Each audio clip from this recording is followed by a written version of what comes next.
Chapter 2.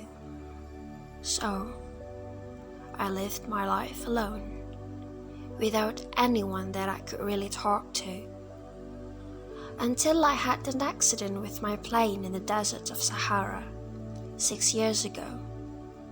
Something was broken in my engine, and as I had with me neither a mechanic nor any passengers, I set myself to attempt the difficult repairs all alone. It was a question of life or death for me. I had scarcely enough drinking water to last a week.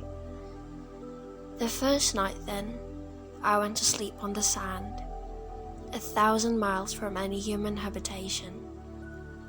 I was more isolated than a shipwrecked sailor on a raft in the middle of the ocean.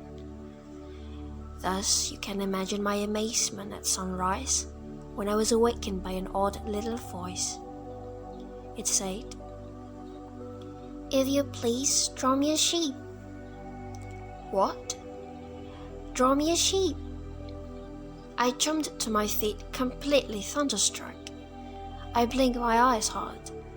I looked carefully all around me, and I saw a most extraordinary smart person who stood there, examining me with great seriousness. Here you may see the best portrait that later I was able to make of him. But my drawing is certainly very much less charming than its model. That, however, is not my fault. The grown-ups discouraged me in my painter's career when I was 6 years old, and I never learned to draw anything, except bows from the outside and bows from the inside. Now I stare at the sudden apparition with my eyes fairly starting out of my head in astonishment.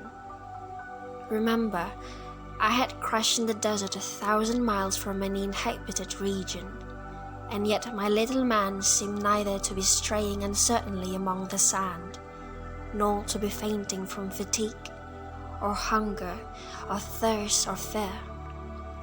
Nothing about him gave any suggestion of a child lost in the middle of the desert, 1,000 miles from any human habitation.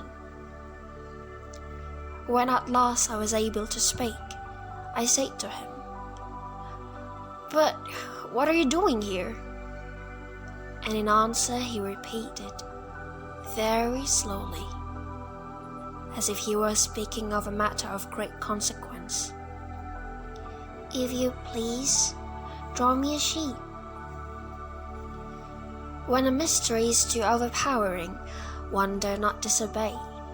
Absurd as it might seem to me, 1,000 miles from any human habitation and in danger of death, I took out of my pocket a sheet of paper and my fountain pen. But then I remember how my studies had been concentrated on geography, history, arithmetic and grammar, and I told the little chap, a little crossly too, that I did not know how to draw. He answered me, "That doesn't matter. Draw me a sheep." But I had never drawn a sheep, so I drew for him one of the 2 pictures I had drawn so often. It was of that boa constrictor from the outside, and I was astounded to hear the little fellow greeted with, "No, no, no. I do not want an elephant inside a boa constrictor. A boa constrictor is a very dangerous creature, and an elephant is very cumbersome. Where I live, everything is very small. What I need is a sheep. Draw me a sheep." So then I made the drawing. He looked at it carefully. Then he said, "No, this sheep is already very sickly. Make me another." So I made another drawing. My friend smiled gently and indulgently. "You see yourself," he said, "that this is not a sheep. This is a ram. It has horns." So then I did my drawing over once more. But it was rejected too, just like the others. "This one is too old. I want a sheep that will live a long time." By this time, my patience was exhausted, because I was in a hurry to start taking my engine apart, so I tossed off this drawing. And I threw out an explanation with it. This is only his box. The ship you asked for is inside.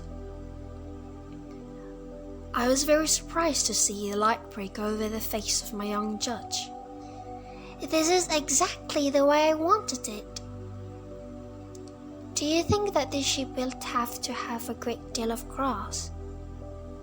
Why? Because where I live, everything is very small. There will surely be enough grass for him, I said.